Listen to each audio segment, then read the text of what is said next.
Good morning, everybody. It's Sunday, the 25th of November. I'm here in Brussels where this historic summit is taking place. We're going to look at what's been agreed. And by the way, it took the leaders 38 minutes to agree the withdrawal agreement and the future political declaration. I've never been to a summit where there was less anticipation. Everything was stitched up beforehand. So we'll talk about what's going on. We'll take the press conferences live as they play out during this programme. We'll take your view, too, on whether you think Mrs May should be backed. And this comes at the same time when Theresa May sends out an open letter to the country. I'm reminded, of course, the last time that happened, it was Mr Cameron's document that he sent to all of our houses. Well, now there's an open letter from Mrs May.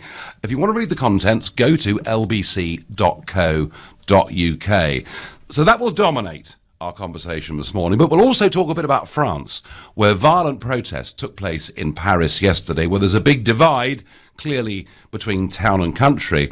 And I'll also tell you why today actually is the real 100th anniversary of the end of the First World War, not as you thought back on November the 11th. So I'm going to go straight to the council building, and for those of you watching us on Periscope or watching us on Facebook, that's the building immediately behind me. That's where all the leaders are right now as we speak, and where I was earlier this morning. I have to say, for me, it's a very odd, strange day. As I arrived and went through security, people were saying to me things like, well, it's a very sad day, it's a bad day that the UK's leaving, and that's what we're all here to discuss. Others said to me, you must be really pleased. And I'm thinking to myself, I spent 25 years battling for us to leave the European Union. Now there's an agreement that we are going to do so in a few short months' time. And yet, I'm not in the mood to pop open any corks, because I think the terms upon which we're leaving are simply shocking. Let's go straight to the council building and speak to LBC's political editor, Theo Usherwood. Theo, they've agreed it then. And you would have missed it, Nigel. 38 minutes from sitting down to a final deal on the withdrawal agreement, the terms, of course, on which we are leaving the European Union, and then the political declaration on the future relationship between Britain and the European Union. Both, Donald Tusk said in a very short tweet, have been signed off, and we're now just awaiting for Mr Tusk and the President of the European Commission, Jean-Claude Juncker, to hold a press conference, as is the form. They go first, and then it will be up to Theresa May to answer questions from journalists here inside the Justice Lipsius building. Very, very quickly, it was always going to be rubber stamped. There was pushback yesterday, of course, on Gibraltar. Worth mentioning that, because the Spanish Prime Minister Pedro Sanchez said he wasn't prepared for the deal to go ahead, although he didn't have a right of veto unless Madrid would take part in future negotiations on Gibraltar and its sovereignty. Sir Tim Barrow, the British ambassador to the European Union, gave that in a short written statement, and so we could move forward to today, and the deal is signed, sealed and delivered all before lunchtime, and the European leaders can return to their country residences. OK, Theo, come back to us, please, as and when the press conferences begin. That was Theo Usherwood, and we will listen to Mr Juncker, and we'll listen to Monsieur Barnier, and indeed we'll listen to Mrs May. So it's all been agreed. All the things that we've been debating on this midweek show, version of this show, have been agreed. And I just want to point out to you, again, lbc.co.uk, and there you can read the text of Mrs May's open letter to the country. There's nothing terribly surprising in it. She says, we will take back control of our borders. We will take back control of our money. And we'll take back control of our laws, ending the jurisdiction of the European Court of Justice. I have to say, folks, that we will only take back control of our borders if the EU at some point in the future agree. Taking back control of our money, well, I think we're committed to giving away about 60 billion on this deal. And as for taking back control of our laws and ending ECJ jurisdiction, it's perfectly clear, actually, in the text of the document, that the European Court of Justice will continue to administer over trade disputes. My view, very simply, is that this is the worst deal in history, and I really do want to see this voted down in Parliament. But tell me, as the Prime Minister makes a direct, open appeal to you, when she says to you, get behind the Brexit deal because it's for the good of the country, I'm asking you, are you now going to back the Prime Minister. And if you think, yeah, actually, this is a time for unity, she's got the best deal that was possible, call 0345 6060 973. Maybe you're tired of endless empty promises, particularly on immigration, from a woman who was Home Secretary, made these promises and didn't deliver. If that's how you feel, text to 84850. Or maybe like me, you think it's the worst deal in history and it has to be voted down, in which case you can tweet using the hashtag Farage and LBC at LBC. And of course, Facebookers, you can comment there too as you watch the show and see the building behind me. So it's all smiles from the leaders. It's all been agreed. I have to say, I think Barnier will feel that he's done pretty well. He's boxed Britain pretty much into a corner, the Irish backstop being the means by which most of this was done. But still, they're still pretty sad that the UK is leaving, I have to say that. Now, listen, you can go elsewhere. You can go onto all sorts of radio stations and all sorts of television programmes this morning if you want, where predominantly it'll be journalists talking to journalists. This is the one place where you, the public, get your say. So let's get cracking. Let's go to Sean, a new caller from Notting Hill. Good morning, Sean. Good morning, Nigel. Nice to know that you're back in the fight again. I was a bit worried for a while there. Oh, no, I've never given up, Sean. Don't worry about that. No, but it seemed like it was going to go AWOL, the whole Brexit deal. This whole Brexit deal is a complete stitch-up, because the Brexit vote was never about trade, it was never about deals, it was never about finance at all. The Brexit vote was about independence and being governed by people who are, in theory, accountable, which in Europe, you're not. Yep. Okay? So all we've had is this hogwash that's been dragged in front of us, one red herring after another. Now, I remember Simon Heffer saying in the lead-up to the Brexit vote, he said that if he thought in 6 years' time he would be boiling grass to feed his family, he would still vote Brexit, because there's something much bigger at stake than just finance. Yes, and absolutely. Independence and sovereignty. Absolutely, it's about being a proper nation. I agree with that entirely. So this deal, sum it up in a word, Sean, for me. Garbage. Garbage. Thank you very much indeed. There we are. Well, you couldn't get plainer than that from Sean in Notting Hill. Let's see what Susan, a new caller from Middlesbrough, makes of it. Susan, good morning to you. Good morning. Yeah. For the first time in my life, I voted Conservative because I believed in her, and I now wouldn't trust the woman to tell me the time. Really? Yeah, I just think it's just been one U-turn, one back shuffle, and all she's interested in is us not leaving EU. But Susan, the Prime Minister is telling you that she's taking back control of our laws, our borders, our money. Do you feel she's not telling the truth? Yes. Well, I mean, the deal itself, I mean, I'm not an academic, but from what I hear, from what's in it, I mean, there's this backstop, and that we have to wait for them to give us permission to leave, is absolutely... Well, yes, it's like voluntarily going into prison, Susan, isn't it? Yeah, and hoping that the warder will be kind when we decide we finally want to leave. And the other thing, Nigel, is what I don't understand is how can she go and sign something when majority, we don't know if the country agrees with it. Well, Susan, the next stage of this, of course, is it's going to get put to the Houses of Parliament, and at the moment there are 90 or so Conservatives say they're going to oppose it. We're not sure at all what Labour are going to do. Would you like to see Parliament reject this, Susan? Yes. OK, smashing. Susan, thank you. Well, okay. Susan, not in the least bit impressed. And interesting, isn't it? When Susan said it's the first time in her life she'd voted Conservative.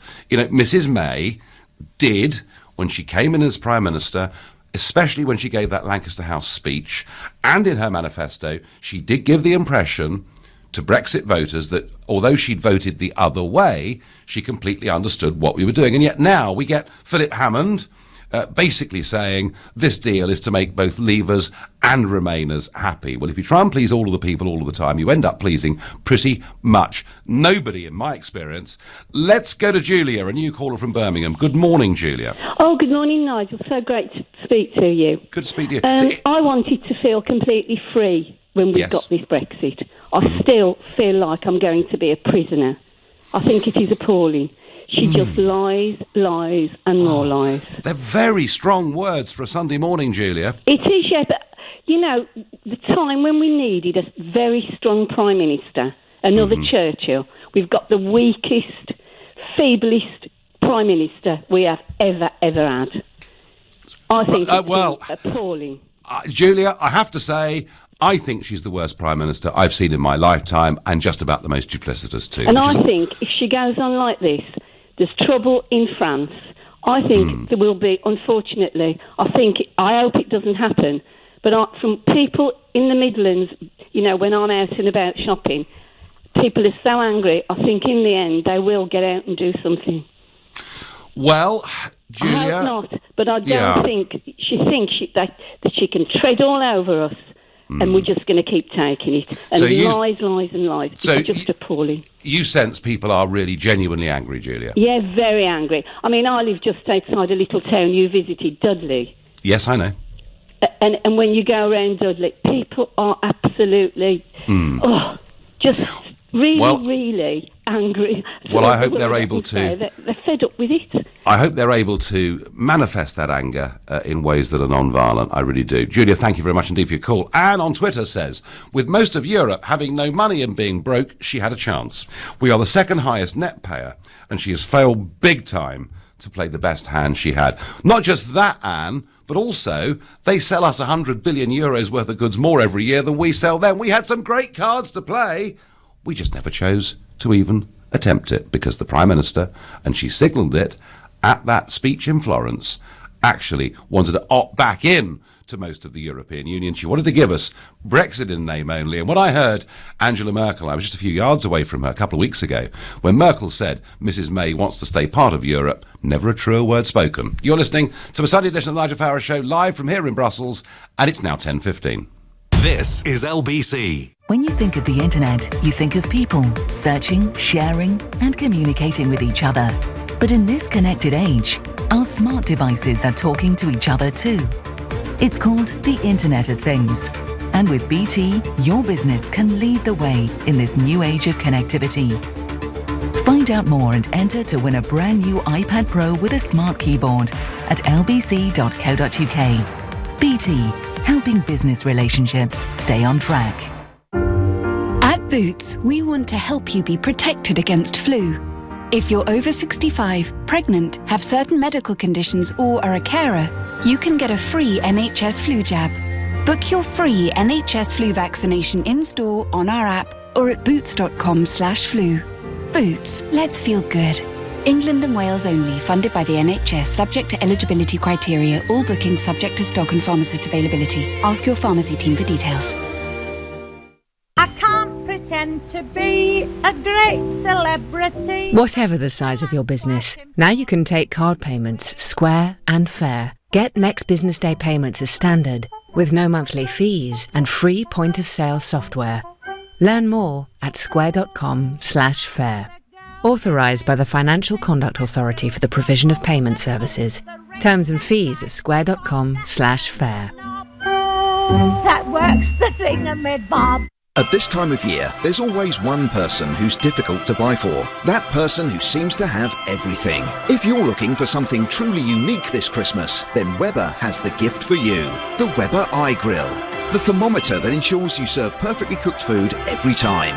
The iGrill connects to an app on your smartphone. Simply tell it what you're cooking, how you'd like it cooked, and the iGrill will tell you when your food is ready. Serving excellent food has never been easier. Find your perfect gift at Weber.com. Don't miss the Black Friday event at Oak Furnitureland. And don't miss the chance to get the perfect look for your home, all in solid hardwood, with a big saving, a crazy big Black Friday saving. And that includes sofas at Oak Furnitureland, our great range of fabric and leather sofas with solid hardwood in the frames. It's all delivered free too. So don't miss out. Visit the Black Friday event at Oak Furnitureland. There's a store near you, but hurry, it all ends this Sunday. You're on the touchline, freezing. And as your little girl glides across the pitch and scores in the top corner, you think, I can't feel my toes. You take out your phone, tap the Hive app and adjust the smart thermostat to make sure it's nice and cosy when you get home. Join over 1 million people using Hive products and you could save up to £130 per year on your heating bill. Search Hive to discover more. Hive. Let's get living. Hive services require broadband. Terms apply. So today our most popular dishes are avocado on toast, or you can have avocado with chili on toast, or there's the avocado with chorizo on toast, or you might like the avocado on toast with peppers, or there's avocado on toast with salmon, or you could try out avocado on toast with lemon. And for those that don't follow the herd, the new Jaguar I-Pace, our award-winning all-electric vehicle. Jaguar, a breed apart. The Nigel Farage Show. Text 84850. Well, the shortest European summit in history is over. 38 minutes from start to finish, and that includes going through translators and everything else. It's done. It's agreed. The withdrawal agreement and the future political declaration. It's now press conferences with leaders and Mr. Juncker and Mr. Barnier and no doubt Donald Tusk as well. And all of this at the same time that Theresa May's now sent an open letter to you, the people of this country, and she's urging you to get behind her Brexit deal for the good of the country. And if you want to see the text of that letter, go to lbc.co.uk. Now, so far in this show, you've all been coming on and been very negative about the Prime Minister. Surely someone has got a nice word to say about the Prime Minister and this deal. I'm going to go now to Ian Duncan-Smith, former Conservative Party leader. Ian, good morning. Good morning to you, Nigel. Well, the Prime Minister tells us that with this deal, we take back control of our borders, of our money, and of our laws. It sounds very impressive, doesn't it? Well, that sounds impressive, and that's what people voted for. I think about 80%, 85% of the public voted at the last election for parties that pledged to do just that. The problem, as you know only too well, with this is that ever since December last year, we have basically just kind of given the EU what they asked for. So, last December, we gave them the backstop, which is a disaster, and 39 billion. And we said that was because it would unlock the trade discussions and we'd have those complete alongside everything else by the time we voted. Well, they never went to trade. They just asked for more. We've ended up in a terrible mess. And the result is now we're trapped in an agreement, a withdrawal agreement. And this is the point, two parts, withdrawal agreement and, of course, the future relationship. The future relationship is just a piece of paper at the moment with some ideas on it. The withdrawal agreement is the legally binding text that they're signing today. And that, I think, is quite devastating. I mean, we'll be bound into a backstop if we haven't completed any other alternative arrangements. That means Northern Ireland treated separately, us in the customs union, them pretty much de facto in the single market, adjudicated by the Court of Justice. So take back our laws, not really, because any future EU migrants will be handled for some considerable period of time by the Court of Justice, plus a whole bunch of other measures. But the thing that really upsets me about this now is the backstop. We promised that we would not treat Ireland separately, and we are going to do it. And the thing that really worries me, and I'll finish on this, is that we are assured by the Prime Minister that the EU doesn't really want us in this backstop, okay? Apparently we don't want to be in this backstop, and we're going to do everything we can to avoid it. The Chancellor says it's a load of old rubbish, the backstop, and the Irish have said no matter what is agreed or not agreed, there will never be a hard border. So my question is, why in hell's name, then, are we in a backstop? Why do we need this? And the answer is, because actually they really do want us in the backstop, and this is just a lot of waffle. Yeah, and that was the pass we sold in December a year ago. So, Ian, you will oppose this in the House of Commons, yeah? Yeah, unless they've disguised from us a major change to the thing that we drop the backstop and we get rid of the Court of Justice, but I don't think that's going to happen. No, nothing has. I can promise you one thing: nothing has changed here in Brussels this morning. Ian, there's one problem, isn't it? There is one dilemma that you face, and indeed, when it comes to the European Parliament, I'm going to face exactly the same dilemma because the European Parliament has the final say on this. If you vote against this deal and this deal fails, is there not a risk that Parliament chooses or is allowed to open up the EU Withdrawal Act and to put in an amendment of some kind that suspends Article 50 or maybe even takes us towards a second referendum? Well, okay, so that is always a possibility. So let's deal with the Article 50 point. So the government our government does not have the executive power to postpone the Article 50 because we bound it into legislation when we passed the Act. Yep. So we now have an Act of Parliament that has a date on it for our departure. So we would have to go in and amend the Act to be able to allow the government to extend it. So there would be a major row in Parliament about that, and people would see that there was some kind of a betrayal taking place here. So it would become very obvious. It wouldn't just be able to coast through. The second bit about the referendum, for a second referendum to go through, Parliament would have to vote a bill through, a new act of Parliament to grant another referendum. The government has always said they won't do that. We have said we won't do it. But to do it, I don't think they've even got the time now, because by the time we hit December, if you want to take an act through like that, with all the consequences that take place, there's every chance that it won't even be ready by the time we've left on the 29th of March. So the key thing with these things is that to just block off all this nonsense and simply say, people didn't vote for this and they didn't vote for another referendum. What they voted for was to leave. Yep. And if we deliver that, then they will be happy. If we don't deliver it, then we will see the consequences at the next election. And actually, by the way, there needs to be a focus on Labour, because they're all over the place on this as well. Had they been clear about this, I don't think the government would ever have gone down this road. So the answer is we have to just stop it dead in its tracks and make the government go back and negotiate again. OK, thank you very much indeed. That was Ian Duncan Smith, pretty clear in his reasons why he is opposed to this deal, the deal that I've called the worst deal in history. Now, surely somebody out there thinks it's a good deal. Somebody out there must think Theresa May's doing a great job. Somebody out there must agree that it's time for us to get behind her Brexit deal for the good of the country. 03456060973. Let's go to Plymouth and speak to Peter, a new caller. Good morning, Peter. Good morning, Nigel. Nice to speak to you, and thank you for having me on. Not a bit. So what do you make of it all, Peter? Should we back the Prime Minister? Depends what we want to back her into, I suppose. But no, of course we shouldn't. What I'd like to know is, Nigel, where the hell have all the Conservative MPs been while this charade has been going on? And we've known that this is the likely outcome for at least a year. Every time one of her negotiators finds out what the truth is, they have to resign. And we are in, it's a complete debacle. She couldn't negotiate her way out of a paper bag. It's taken 2 years to produce something that took 38 minutes to sign off, which obviously means that the EU know it's a deal in their favour and against us. I mean, what else is there to say, Nigel? She's got to go, and I'm amazed that the party hasn't got rid of her yet. No, well, Jacob Rees-Mogg stood out there, didn't he, and encouraged everyone to write the letters, and they just didn't do so. Peter, thank you very... Peter, I'm going to move on. I'm going to go to Morris in Edgware, who I've spoken to before. Morris, good morning. Good morning, Nigel. So, you were one of the promulgators of this country leaving, weren't you? Absolutely. Yes, right. Where are yours, Mr. Gove's, Mr. Johnson's, Mr. Corbyn's, now you mentioned Mr. Rees-Mogg, where is your collective plan against what? Mrs. May and her advisors, because no one person can do it all on their own, and her advisors, where is your and your colleagues' alternative plan against what Mrs. May has come up with? Where is it? Oh.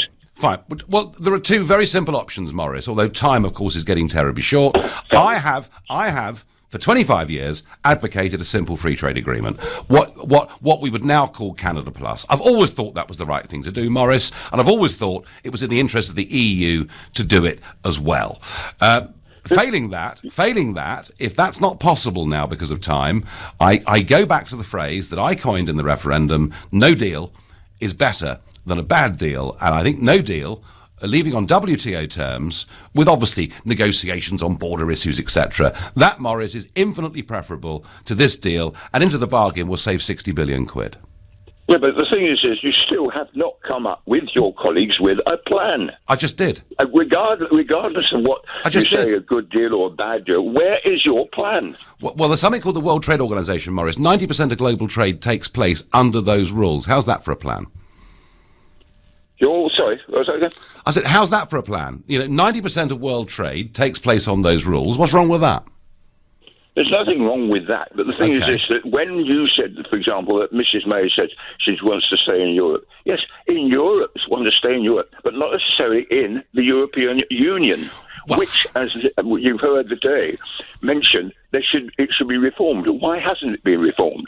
It never will be reformed, Maurice, because the government of Europe is unelected, it's appointed, and once something becomes European law, there's nothing the voters of Europe can do to change any of it. Maurice, let me just put this back. 27, Nigel, why do 28 nations' governments agree to all this nonsense that comes out of Brussels? Why? Well, actually, if you look at Mrs. Merkel, she spoke on Friday with a sign behind her saying Mehr Europa, more Europe.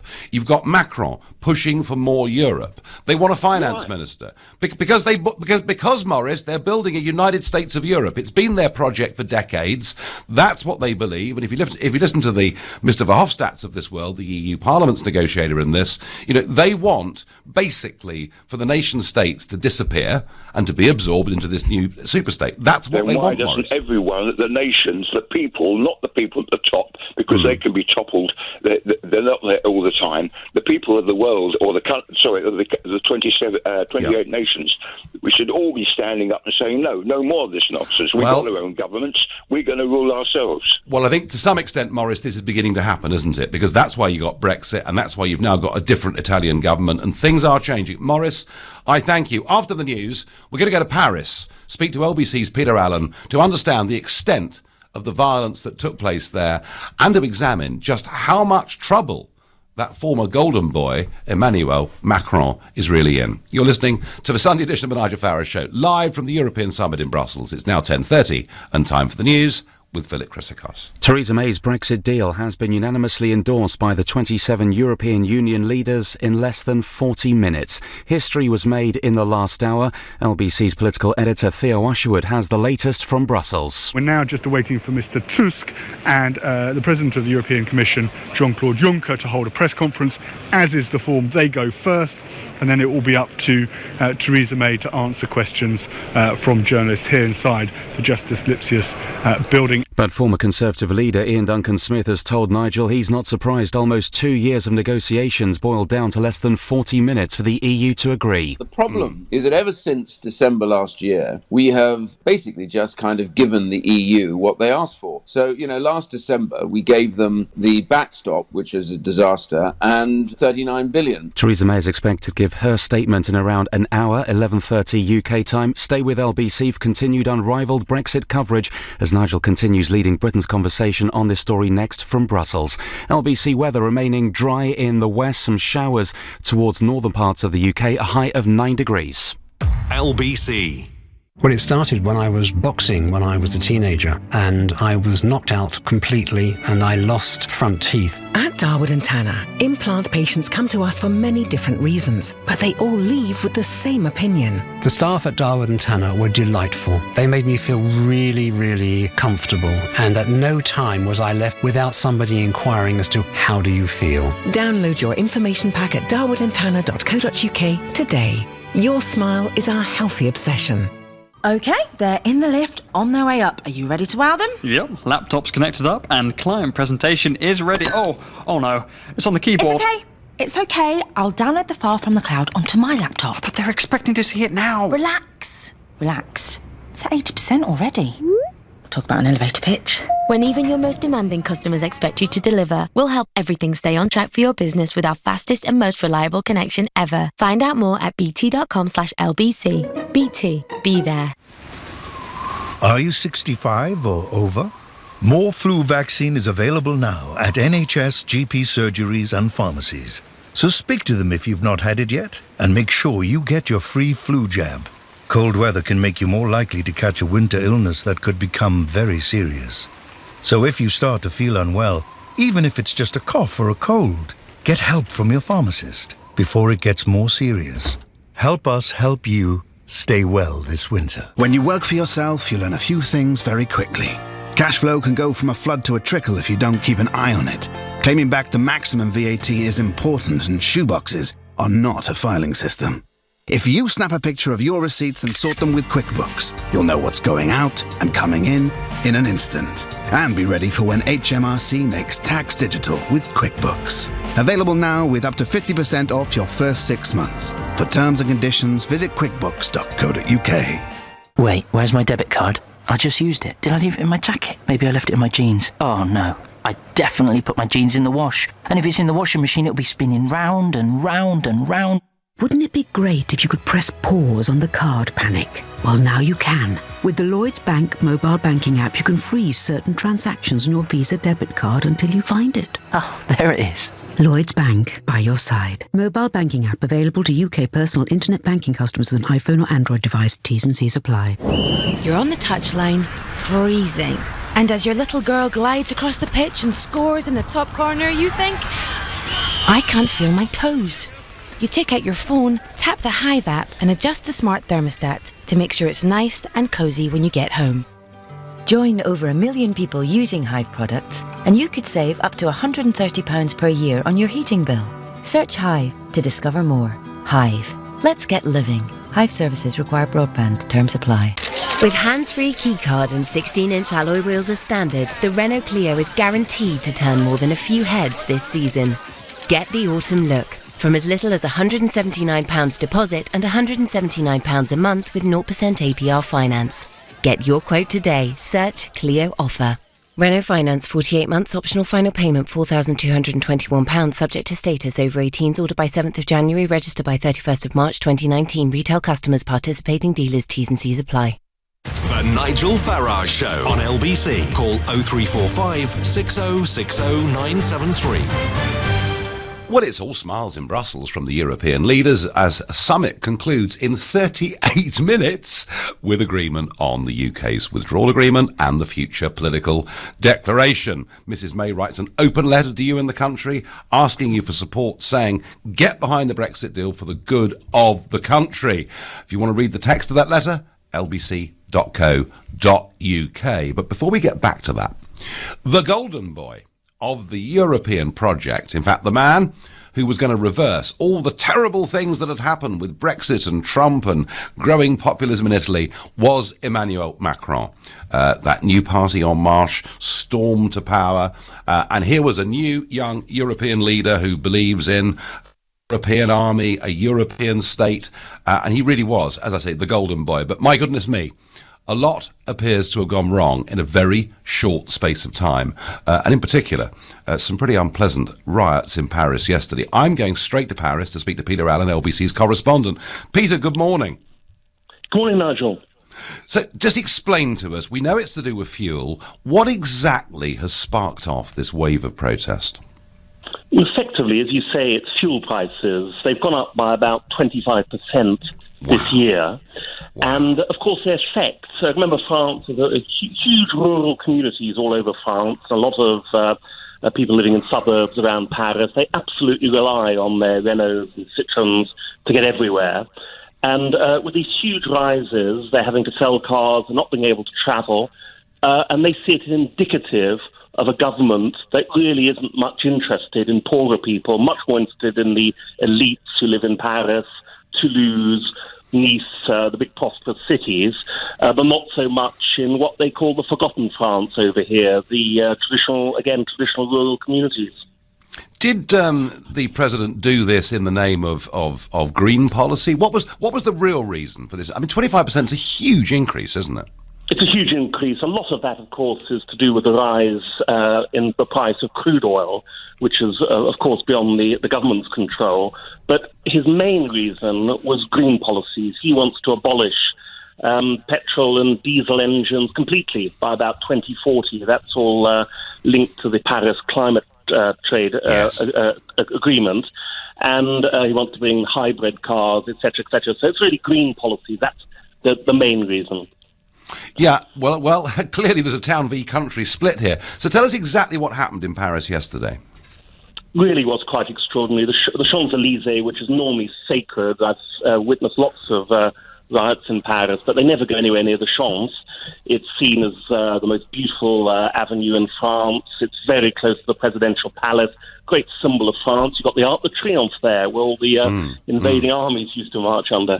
But it's a place that normally the rioters wouldn't get anywhere near. Yesterday, they started fighting on the Champs about 10 o'clock in the morning, and they were still at it by about 8 o'clock at night. Absolutely incredible scenes. They were smashing up the pavements to use as missiles against the police, who were responding with tear gas and water cannon. It went on for hours and hours and hours. Absolutely extraordinary.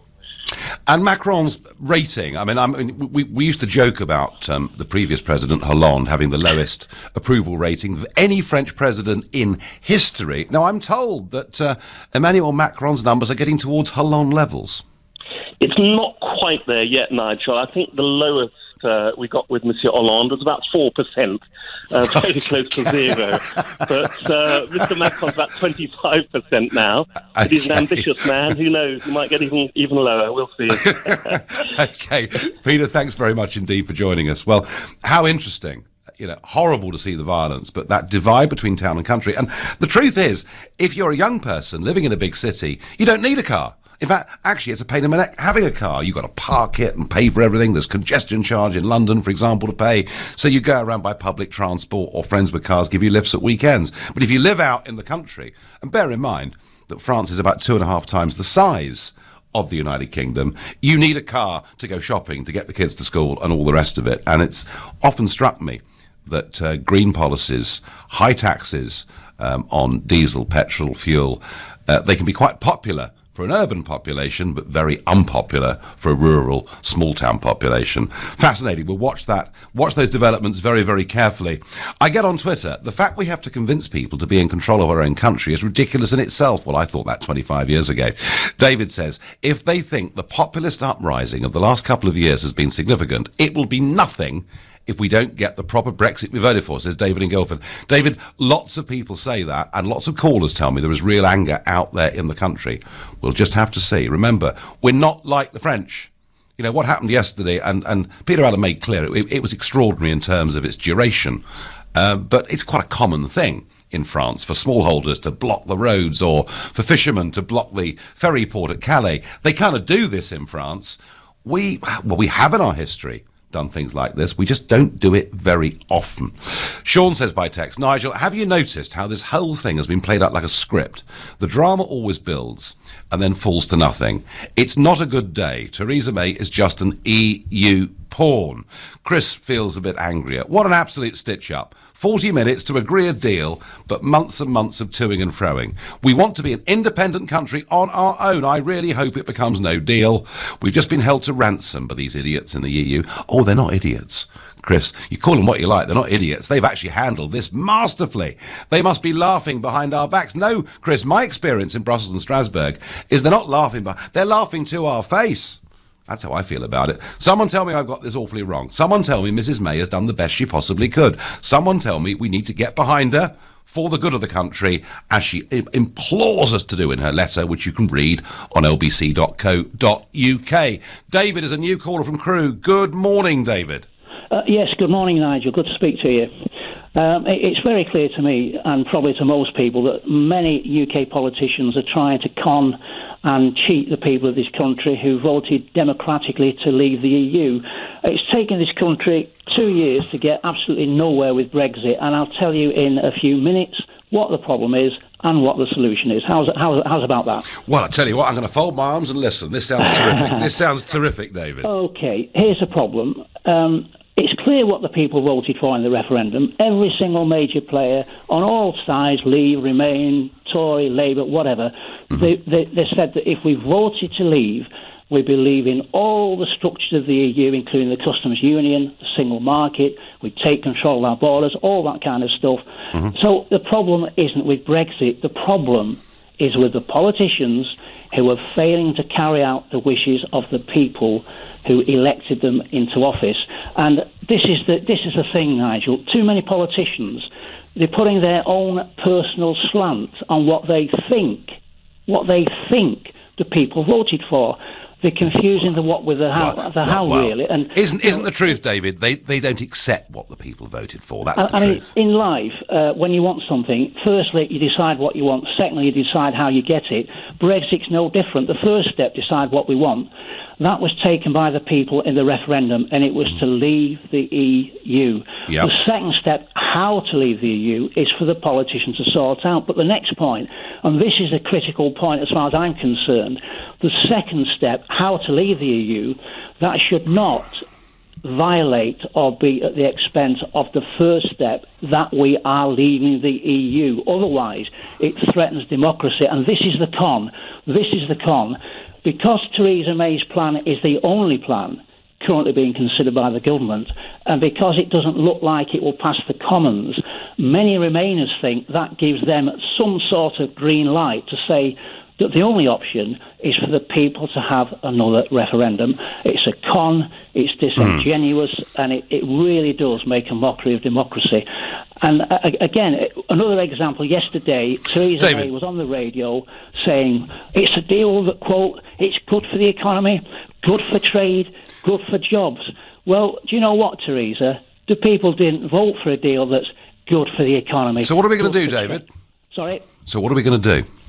The solution is simple. We don't need a general election. We don't need a referendum. We need the Tory party to find a bit of backbone, replace Theresa May with someone who's committed to Brexit and who will carry out the wishes of the British people. Do you know what, David? I've been saying that since July. They haven't yet done it. I thank you for your call and for your passion. In a minute, I'll tell you why. Today is the 100th anniversary of the end of the First World War. But for now, you're listening to the Sunday edition of the Nigel Farage Show, live from a summit here in Brussels, and it's 10:45. LBC at the weekend. Majid Nawaz. The reason Brexiteers are currently rejecting Theresa May's fudge is precisely because of the Irish border question, except none of the solutions on offer resolve the very thing that people are upset about. Leading Britain's conversation. Majid Nawaz. Today from 12 on LBC. Join Clive Bull every Sunday evening from 6 for the Consumer Hour on LBC. Is this a common problem, the disputes over whether something arrived and the couriers and who's responsible? When you order anything online, the delivery company is contracted by the retailer, and the retailer is responsible for that order all the way up to the point where it's delivered to you. So if it goes missing in delivery, the retailer is responsible. The Consumer Hour on LBC with Which. Impartial advice, investigations and reviews. Keep questioning. Life is about sharing those magical moments, and food shouldn't be any different. For over 35 years, Marouche has been perfecting this experience with their delicious food, warm hospitality, and live entertainment. Authentic Lebanese cuisine made the traditional way. Marouche, your family restaurant. Book now at marouche.com. Have you heard of MyWhip, the new London private hire app for PHV drivers? Nah, but they sound like another Uber company. Not quite. For a start, they only take 15% commission, and that's for life. Means they take less, so you earn more. Then they must be like Viavan, who operate in only Zone 1 and 2. Nah, they're based in London and operate throughout Greater London. Where do we sign up? Text WHIP to 66777 or visit mywhip.com. Download the iOS or Android app, upload your documents, and get on board with MyWhip. Sorry, Mrs. Mills. Your boiler needs replacing. Oh no, what would you recommend? Well, I see you've got a Bosch washing machine. Yes, it's never let me down. Exactly. I'd recommend a Worcester Bosch Green Star 29 CDI. It's really reliable and it's been awarded a Best Buy from Which. And with the Bosch Easy Control, you can even adjust the heating from your phone. So simple, your cat could do it. To find your new boiler, a local installer, and receive up to a 10-year guarantee, search Warm as Worcester. I can't pretend to be a great celebrity. Whatever the size of your business, now you can take card payments square and fair. Get Next Business Day payments as standard, with no monthly fees and free point-of-sale software. Learn more at square.com/fair. Authorised by the Financial Conduct Authority for the provision of payment services. Terms and fees at square.com/fair. That works the thingamabob. Alicia, give me some ideas for men's gifts. The most popular men's gifts are beard trimmers, beard oil, beard mist, beard wax, beard rollers, beard balm, an e-beard, beard spray, beard dye. For those that don't do the expected, the Jaguar F-Pace, a performance SUV with the DNA of a sports car. Jaguar, a breed apart. Washing machine breakdowns happen when you least expect it, but you often can't see the culprit. In hard water regions, limescale can accumulate undetected in your machine. Now there's Calgon's new 3-in-1 formula. Not only does it protect the machine's internal components against limescale, it also prevents residue deposits and bad odours in each wash. That's why Calgon is recommended by leading washing machine manufacturers Bosch and Whirlpool. Washing machines live longer with Calgon. This is LBC, the Nigel Farage Show. Call 0345 6060 973. Text 84850. Tweet at LBC using the hashtag Farage on LBC. Well, it's all done and dusted. Yes, this is not going to be what used to be called a 2 or 3 shirt summit that goes on till 3 o'clock tomorrow morning. 38 minutes it took to agree the withdrawal agreement and the future political declaration. And Mrs. May seems pretty happy with things, looking pretty chipper this morning, I thought. And she urges us in an open letter to the country to get behind the deal for the good of the country. And I'm asking you, are you going to back Mrs. May? Before I get back to that, you thought the end of the First World War, of course, was on the 11th of November. Well, in Europe it was, but almost unknown to anybody is, in fact, fighting went on in Africa, active battles still being fought on the 13th of November, and it wasn't until the 25th of November, 1918, that the leader of the German forces in Africa, General von Lettow-Vorbeck, signed the act that ended the war in Africa too. The armistice reached Africa on this day 100 years ago. And maybe from our perspective, just worth thinking of the sheer number of Ghanaians, Nigerians, South Africans, even people from countries like Sierra Leone, the Gambia, who were fighting on our side. About 100,000 of them were killed. And I think it's a forgotten part, perhaps in some ways, of the war, active warfare in Africa during World War I, including naval battles taking place on some of the Great Lakes. And there are, lots of these families from these countries who feel an extraordinary connection with our country because of this shared history. 100 years ago today that the First World War genuinely ended. Let's get back to Mrs. May. Let's get back to this deal. Are we going to back the Prime Minister? Daniel is a new caller from Hendon. Daniel, are you going to back the Prime Minister? Absolutely not, Nigel. You are totally spot on. The most duplicitous and useless Prime Minister we've had in the history of our country, and there's been quite a few of them. Bit of competition out there, isn't there? Yeah, absolutely. I've been fuming for a few weeks already, and then last night, again, as we suspected, it got even worse when she sold Gibraltar down the river, basically. This will come out. The Spanish Prime Minister's secured an agreement where I'm pretty sure down the line when we start to negotiate the agreement that Gibraltar's sovereignty will come up. So it's a disgrace. I think at this stage it's to do with any future trade deals. We'd almost need Spain's permission for Gibraltar to be included. But hey, Daniel, whatever this lot asks for, we just say yes, don't we? Absolutely, we do. And, do we have something like the 25th Amendment in the UK? No. Because I think she's lost her marbles, to be quite honest. She will do anything, and she will do anything to get that agreement signed. Daniel, explain to people what the 25th Amendment is.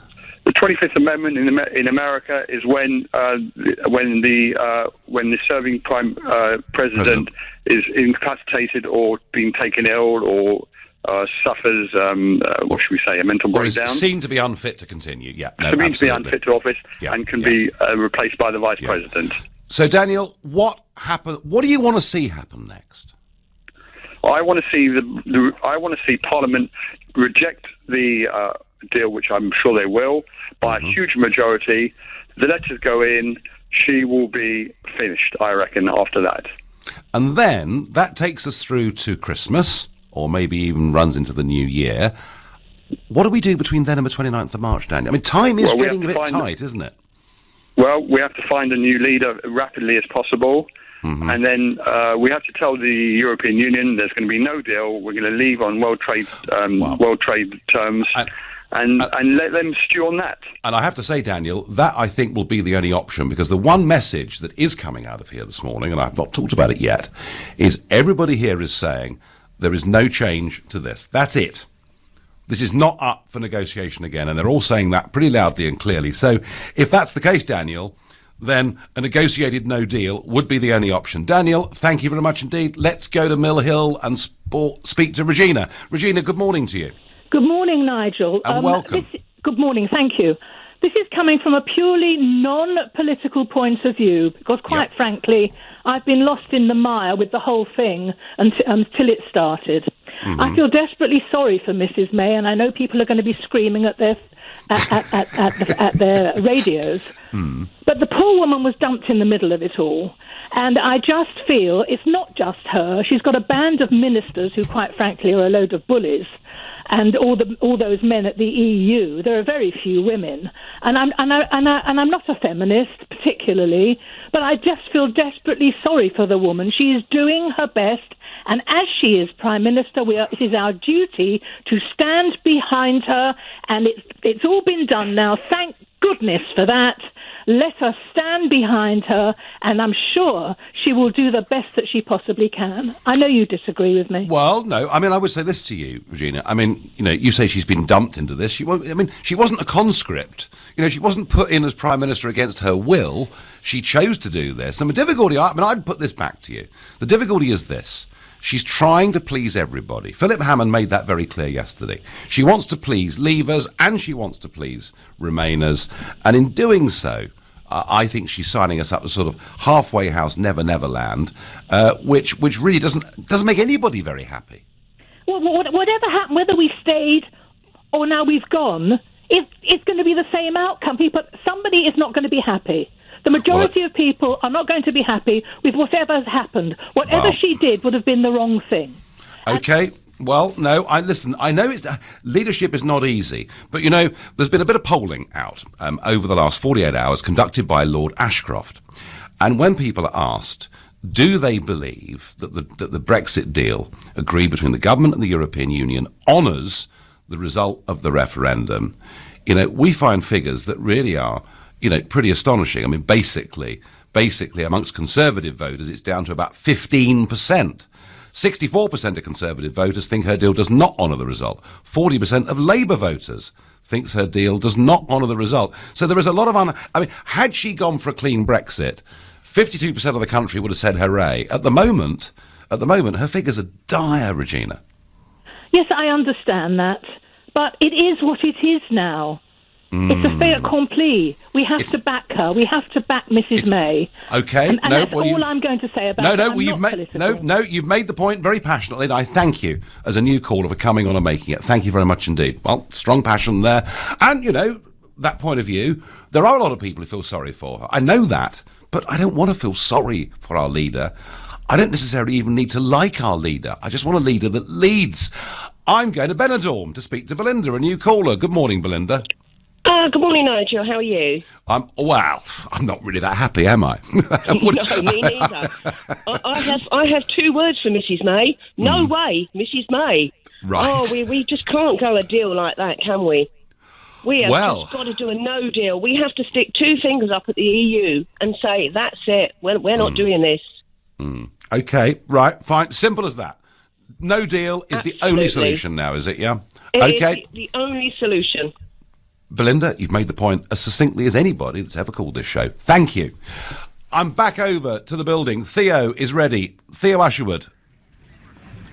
I'm in the Justice Lipsius press briefing room in front of the podiums, Nigel. Yeah. We don't have anybody in front of them waiting to speak to us, but in a few moments' time, Donald Tusk is going to come out alongside Jean-Claude Juncker, the President of the Commission, and Michel Barnier, the Chief Brexit negotiator, to outline what has exactly been agreed. It's starting to fill up, and then this press conference will probably last 15 to 20 minutes, and then it'll be upstairs to room 2.0, which is where Mrs. May always holds her press conferences for the British media and others, in fact, if they want to come along and ask her a question as well. And she'll be outlining exactly what she thinks or why she thinks that this deal is a good deal for Britain. OK. Stay close to us, Theo. That was Theo Usherwood, LBC's political editor, who is waiting for these press conferences. Jim says to me by text, the unseemly haste with which the EU signed off Mrs May's leave-in-name-only deal says it all. They snatched her hand off for it. Well, why wouldn't they? Because, you know, you shake hands with the British Prime Minister and there's 60 billion quid there. I mean, it's worth doing, isn't it? Amy says by text, I agree that the politicians are seriously underestimating the levels of anger outside of London. They ignore it at their peril. I voted Remain, but above all, I believe in democracy. And this deal is a slap in the face of every British citizen. Someone needs to step up and actually get us out of the EU. Well, the Prime Minister will say we are leaving the treaty if this deal gets agreed on March 29th next year at 11 p.m. And she's right about that. The trouble is, it really is Brexit in name only. Well, folks, the deal has been agreed, and Mrs May will come back to the UK tonight. You've already been told about the open letter she sent to the country. It's there on lbc.co.uk, and we now enter the next and perhaps even more dramatic phase of this whole Brexit saga. Parliament will vote on this within the next couple of weeks. Do you think this deal gets through Parliament? If you think no, they're going to reject it, call 0345 6060 973. If you think, yeah, Mrs May's a winner, text to 84850. And maybe you agree with me. It must be rejected. Tweet using the hashtag Farage and LBC at LBC. Watch us on Facebook. Comment there too. We're live at the European Summit here in Brussels.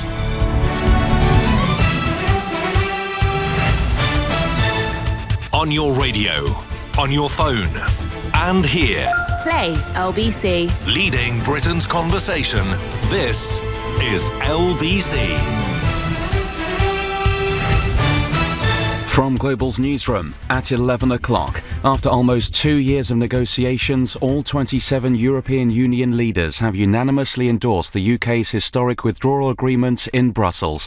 It took them less than 40 minutes, prompting the European Union's chief negotiator, Michel Barnier, to say it's an important step towards building trust between the UK and the EU. I have worked with my team and negotiate with the UK, never against the UK. Now it's time for everybody to take their responsibility. Everybody. Mr. Barnier has gone further with his words. This deal is a necessary step to build the trust between UK and EU. We need to build, in the next phase, this unprecedented and ambitious partnership. We will remain allies, partners and friends. In reaction to the deal, the European Commission's President Jean-Claude Juncker describes today's EU summit in Brussels as a sad day. This is the deal. It's best possible, and the European Union will not change the fundamental position when it comes to this issue. So the British Parliament, because this is a wise Parliament, will ratify this deal. It's as France's President Emmanuel Macron says Brexit shows the need to reform the European Union. Lithuania's president claimed there's nothing good in the UK Brexit deal for any side, but the Prime Minister of the Netherlands, Mark Rutte, says if he was British, he would give it the green light. Nobody's winning. We are all losing because of the UK leaving. But given that context, this is a balanced outcome with no political winners or victories. But it is acceptable. I think it is acceptable for the 27 countries moving forward, as well as for the UK. Also this morning, Theresa May has written a letter to the nation saying she intends to make Brexit work for both Leave and Remain supporters. There's reaction to that letter and the agreement. DUP leader Arlene Foster says if the UK Parliament backs Theresa May's EU-endorsed Brexit deal, her party will review its support for the Prime Minister's minority government. Scotland's First Minister Nicola Sturgeon says almost nothing in this desperate letter is true. This is a bad deal driven by the Prime Minister's self-defeating red lines and continual pandering to the right of her own party. While European Parliament President Martin Schulz says it would be an internal problem of the UK, adding, for us it's impossible to change the text of the agreement when asked about if the House of Commons will vote through Theresa May's Brexit deal. Well, that is expected to be on either Monday the 11th or Tuesday the 12th of December. Ahead of that, Theresa May is expected to give her statement in around half an hour from Brussels, 11:30 UK time. Stay with LBC for continued unrivaled Brexit coverage as Nigel continues leading Britain's conversation on that story next from Brussels. LBC weather, cloudy with sunny spells in the west, heavy showers across the east as well as in southern Scotland and northern England, a high of 9 degrees. From Global's newsroom, for LBC, I'm Philip Chrysikos. At Experian.co.uk, we know being single's no fun. That's why we do everything we can to help you meet your ideal match, your data self. Until I met my data self, I had no idea which credit card was right for me. He was able to show me the ones I was eligible for before I even applied. It really has changed my life. Find out how your data self could help you make better financial decisions at Experian.co.uk. Experian Limited is a credit broker, not a lender working with selected lenders. This is LBC from Global, leading Britain's conversation. The Nigel Farage Show.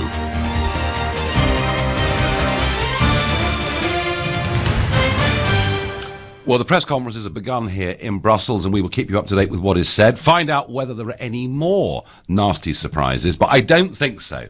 I think this was all done and dusted. I always thought this summit would not amount to much in terms of drama, but there we are. Bob says by text, May did the best she could do, but is it the best that could be done? That's a good question, Bob. I believe the answer's no. I think ever since that speech in Florence, she basically wanted to opt back into virtually every aspect of the European Union, but felt she had to get us out of the treaty to keep her so-called promise to the British people. I don't think it's good enough. Now, Tony Blair is, of course, never, ever far away from commenting on these things, and he has said within the last hour that another referendum was the only way you're going to unite the country. Really, Tony? I suspect if we're forced to vote again, you might see anger, political anger, unlike we've ever seen before. He does say that the deal put forward was seen as unacceptable by both sides and as only united people in opposition to it. Well, those figures I read you out earlier, showing you, that big numbers of Conservative voters and big numbers of Labour voters believe this deal does not honour the Brexit result, would suggest that is true. And Scotland's First Minister, Nicola Sturgeon, has said that Mrs May's plea to the public for support, and she said they shouldn't do so because almost nothing in this desperate letter is true. Oh gosh, I agree with the leader of the SNP. I better have a lie down, I think, and a quick rub with the sporting life. Hey, I really do not believe when she talks about taking back control of our laws, our money, our borders. It's simply not true. And I thought Ian Duncan Smith made that point very, very clearly. So, folks, do you think this will get through the House of Commons? Should it get through the House of Commons? Should the Prime Minister be supported or not? James is a new caller from Southgate. Good morning, James. Morning, Nigel. How are you? Well, I'm all right, not very happy, but I should be standing up and cheering and going to the pub downstairs from where I'm broadcasting and getting a cork out of something at midday and saying, isn't it great? We've agreed with the other leaders the terms upon which we're leaving. But it just doesn't feel like that. No, absolutely not. Firstly, Nigel, let me say this. What a service you performed for this country. In amidst all of the career politicians, I sincerely think that you are the most significant politician this country has seen since Margaret Thatcher. And for me, this decision is like leaving the gold standard in 1931, or it should be like that, Nigel. And yet we do not have the ability to strike free trade deals until at least 2021. And this backstop that we keep talking about, let's call it what it is, keeping the United Kingdom in the single market. The European Court of Justice will still have jurisdiction over this country. I just don't think this deal is worth the paper it's written on. James, let me ask you, how can the Prime Minister, and I'm urging everybody, go to lbc.co.uk and it'll take you 2 minutes, read the letter. But in this letter, in this plea, James, that she makes to the British people for support, she says, and we will take back control of our laws by ending the jurisdiction of the European Court of Justice in the UK. Now, she words that carefully, doesn't she? Because actually the European Court of Justice will continue to have say over trade disputes and, without doubt, migrants' rights. How can she say one thing and do the other and keep a straight face? I know, I simply don't understand it, and I have to agree with you that I do agree with the leader of the SNP, which is not something I often do. First for me. Nigel, let us not forget the benefits of Brexit. Let this country be a trading nation once again. Why on earth do we put up the common external tariff in the customs union to people outside of the European Union? This is an outdated dirigiste model. Let us break free and start trading with the globe like we once did in the 19th century. I think this is a massive, massive missed opportunity. And Jacob Rees-Mogg has said that it will actually bring down the cost of living for the poorest in this country, which is something that the Labour Party at least should support. Tim Martin, who's the boss of Wetherspoons, he makes the point that there are 12,500 goods, everyday household goods, that come into this country from outside the European Union on which the EU puts taxes and tariffs. And we could actually make, shoes and underwear and food quite a lot cheaper outside the European Union by getting rid of those barriers. So this is an argument that I don't think gets heard enough. James, let me ask you quickly before I let you go, do you think this deal will get through the House of Commons? I sincerely hope not. I don't think it will. I think that the Brexiteers on all sides should stand up and be counted, and I sincerely hope that our elected representatives do their job. And thank you, Nigel. And no, will you vote against it in the European Parliament, can I ask, if I may? Well, James, I have been toying with this, and I have been debating this in the coffee room with my colleagues. What do we do when this finally comes to us? About 3 weeks ago, I thought, well, if at least it gets us out of the European Union, even if it's not a very good deal, we'll have to just bag that victory, and then we can fight for the rest of it in the years to come. And that was my view. James, having read this thing, having looked at this, having studied this, I think it's so awful that it keeps us trapped, perhaps for many, many years to come, inside some sort of form of purgatory. And I've decided on balance, no, I'm going to vote against. I think this deal is an absolute disaster. It's a betrayal of everything we voted for in Brexit. And if the risk, and Ian Duncan Smith earlier said, look, the legislation's there, time's running out. Even if the risk was that the other side could force us to vote again, they might get away with it, they might not. But even if that's the risk, I right now, James, think that risk is worth it. Thank you very much. I applaud that. Thank you for your view, and thanks for your kind words. I'm going to Tunbridge Wells. Claire, a new caller. Good morning, Claire. Good morning. I just rang in to say that my predominant feeling this morning is I've got the emotion I have is just shame. I'm a Conservative councillor. I've been a Conservative most of my life. I'm ashamed to be a Conservative. I'm ashamed of my party. I'm ashamed of that leader. I'm ashamed that the parliamentary party allowed somebody who was obviously not in favour of leaving the European Union to handle these negotiations. So starting up, she was on the back foot right from the start, and everyone knew she didn't want to leave, and the Europeans knew she didn't want to leave, and they've completely turned us over. I mean, we're an amazing country. We've got tremendous strengths, a strong economy, and she's just sold us out, and I feel so bad. I organised the Vote Leave campaign in Tunbridge Wells, and we didn't win in Tunbridge Wells. We won nationally, and that was fantastic. But I met so many people who had never voted before, who'd signed up, who went on the electoral register purely to vote to leave the European Union. I know. Because they felt so strongly about it. Yeah, I know. And those people, and I've seen two ladies walk past just now, past my house, who walk their Jack Russells past my house every day, and I know that they voted to leave. And I feel terrible. I feel I can't face these people because of what this Conservative Party's done. They know I'm a Conservative councillor. I feel humiliated. I could cry. I really could. Claire, I cannot believe this woman has done this to us. The Conservative Party has done this to us. No, I know. Just as in the 1970s, they took us into it without even asking our opinion. I think you fit, Claire, the old Times letters description of disgusted of Tunbridge Wells. Claire, clearly the Conservative Party has been an important part of your life. If you're a serving councillor, you've obviously been out and knocked on doors and worked hard for it. What happens to the Conservative Party if this... I mean, let's say that in the end, Mrs May is able to get this through because Labour abstain. All right, so imagine this. Yep. Imagine Labour abstain, and you get 80 or 90 Tory MPs, plus the DUP, vote against the deal, but she's got a couple of hundred votes in favour. And Labour could easily do this. So what happens if this deal goes through? What happens to the Conservative Party, in your view? Well, the Conservative Party will be riven in two. The Conservative Party will never come back. It won't come back from this in my lifetime. We'll end up with a Corbyn government, and he doesn't care.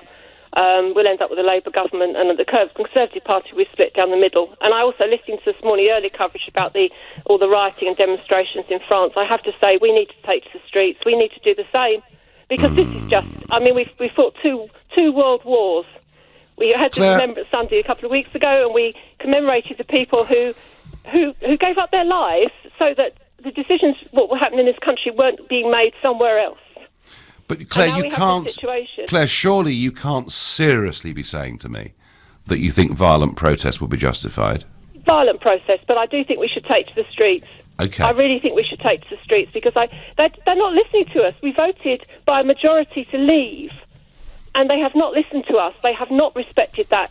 They have not respected the decision of that democracy. If they didn't, they gave us the choice. We voted to leave. It was quite clear we wanted to leave. This is not leaving. This is enslavement. Can you stay? Can you stay on, Claire? If she wins this, can you stay on as a Conservative councillor? No, I'm not standing again next year anyway. I'm up for election. I would have been up for election in May, and I'm standing down anyway. But that's for a variety of reasons. This doesn't help, to put it like that. But I will not. I will not be a member of the Conservative Party if she wins this. Okay. And Claire. I just hope to God that another party comes along I can join. I can't vote Labour. No, come on, I'm sure a Tory councillor from Tunbridge Wells voting Labour is quite a long stretch. I do grant you that. Claire, thank you for your call. Well, that was fascinating, wasn't it? That was, a serving Conservative councillor, absolutely ashamed.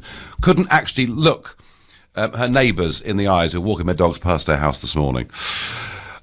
The French little interview earlier on with Peter Adams caused some comment. This price hike in France of 25% on fuel tax is a tax on the poor.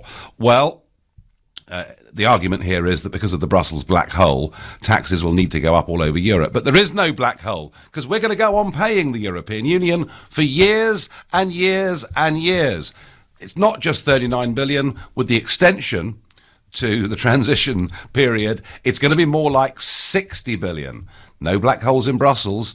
No wonder it's all smiles here this morning. You're listening to the Sunday edition of the Nigel Farage Show, here from the European Summit, and it's 11:15. This is LBC. You and me are going to have such great adventures. Climb mountains, travel to the great beyond. Or we could drive around aimlessly for a bit to see if that works. With 7-inch touchscreen and navigation, Renault Kadjar is ready for life's adventures. Now with £2,500 deposit contribution, it's even easier to get one. Search Kadjar offers. 4.9% APR representative, Renault Finance, subject to status, over 18s, ordered by January 7th, registered by March 31st, 2019. Retail customers at participating dealers, T's and C's apply. Are you 65 or over? More flu vaccine is available now at NHS, GP surgeries and pharmacies. So speak to them if you've not had it yet, and make sure you get your free flu jab. Cold weather can make you more likely to catch a winter illness that could become very serious. So if you start to feel unwell, even if it's just a cough or a cold, get help from your pharmacist before it gets more serious. Help us help you stay well this winter. What are the best things about working for yourself? Being the boss? Setting your own hours? Every day is bring your dog to work day? Bet you didn't say invoicing. Send customized invoices in a moment with QuickBooks. Know when they've been seen, paid, or are overdue, so you can stay on top of your cash flow and get back to more enjoyable things. QuickBooks, backing you. Available now for up to 50% off your first 6 months. For terms and conditions, visit quickbooks.co.uk. Have you had an operation that has left you with persistent pain around the healed scar? You may feel this pain as burning, aching, shooting, throbbing, or stabbing. At St Pancras Clinical Research, we're looking at a new potential treatment for this pain, which we apply topically. The study will take place in London, and if you volunteer, you'll be paid for your time and reasonable expenses. Find out more at stpancrasclinicalresearch.com. That's stpancrasclinicalresearch.com. Home needs some ho-ho-ho? Paint it with B&Q. Dulux 5-litre standard coloured emulsion is just £20. Choose from over 40 colours and they're available for 1 hour click and collect. So, to get Christmas ready with everyday low prices, you can do it when you B&Q it. 1 hour click and collect. Restrictions apply. See DIY.com. Is Donald Trump a dangerous provocateur or a great entrepreneur? Does the Me Too movement empower women or undermine them? Does the country need a people's vote, or have we already had one? With independent opinions from the best British journalists, read a magazine that makes you think. The Spectator. Open for debate. Try a month free at spectator.co.uk. Credit card required. Future subscription costs apply unless cancelled 7 days before end of trial. Andre Rieu and his Johann Strauss Orchestra return to the UK for their Christmas tour. It's a magical evening full of laughter, dance and romance. Andre Rieu live at the SSE Arena, London, Wembley on the 12th and 19th of December. Tickets on andrerieu.com. Leading Britain's conversation. LBC, The Nigel Farage Show. Well, Mrs May's now got to take this fight to Parliament, and she's doing it through the country. She's put an open letter out to all of us, appealing, telling us we've got to get behind her Brexit deal, do it for the good of the country. Go to lbc.co.uk and read the contents of that letter. Is it going to get through the House of Commons? What will happen? Michael on Twitter says, morning Nigel, Leave voters did not vote for Theresa May's deal and Remain voters said this would happen. We're essentially abiding by EU rules without a place at the table. An indefinite transition. I'm surprised Leave voters aren't campaigning for a people's vote. Well, I have had one or two callers, actually, Michael, on the Leave side saying, yeah, let's fight this again, let's really beat them next time. But you won't see Leave voters strongly campaigning for a second referendum, because as Ian Duncan-Smith pointed out earlier, there is an EU Withdrawal Act that is in British law that says we're leaving regardless on the 29th of March next year. Article 50 expires then too. Now, it's not impossible. That could be opened up. But I think that's the position that we will get from most of the Brexiteers as we have it in law. Whether that's right or not, we'll see. Grant says, I'm sick of people feeling sorry for Mrs May. She's determined to do things her way and blow what the little people think. She's also well paid to do her job. Grant, I've heard this so many times over the last few months. People saying they feel sorry for Mrs May. Well, as I said earlier on, you know, she wasn't press ganged into this. She made her own decision. She wanted to become Prime Minister. And I just, this idea that we feel sorry for our leader, I'm sorry, that doesn't work for me. I want to respect our leader, whether I like them or not. Matt is calling from Reading. Good morning, Matt. Yeah, hi, Nigel. Following on from your point there about the second referendum. Yes. I would like you on air to the nation to prove and validate your position that 17.4 million people all voted for a hardcore WTO-style no-deal Brexit. No, Nigel. Nigel, you keep saying, you and people like you, keep saying the people voted to leave. Absolutely. End of, right? Absolutely. Now, I don't like Theresa May's deal. I'm a Remainer. I don't like it, okay? But it is a form of leaving. Now, you might not like it. You might not like that version of Leave, but the point that we as Remainers always made right from day one is that Leave could look like so many different things, and there was never a unified position. You and Johnson and Mogg might have had a unified vision of what Leave looked like, but Gove doesn't, because Gove is supporting Theresa May's version of what Leave looks like, and he was an ardent Leaver. So how, when you and Gove, who are both on the same side of the coin, how can you sit there in your comfy studio and tell the nation that Leave means leave, when Leave means leave for two different people? Leave means leave for you, it's one type of leave. Matt, and for Gove, I don't remember. It's another type of leave. I don't remember in the campaign, Michael Gove and I don't remember at any point Michael Gove and I disagreeing on things during the referendum. Look, leaving was to leave. We understood. Hang on, Matt. You've asked a lot of questions. I'm going to answer one of them now. You know, we accepted the legitimacy of Article 50. All right, we accepted that we would be leaving 2 years after Article 50 was triggered. The terms upon which we left, of course, there were different permutations, free trade deals, WTO deals, all sorts of different permutations. But the point really, Matt, is this, that what she's done with this is beyond anything I could have thought of during that referendum campaign. You know, this is literally Brexit in name only, and we're not really leaving at all, because we're going on paying the money, we're going on with open borders for many, many years to come, we're going on with the ECJ ruling over trade disputes. So, Matt, my argument is this is Brexit in name only, and that's why I'm so unhappy with it. But you still haven't answered my question, Nigel.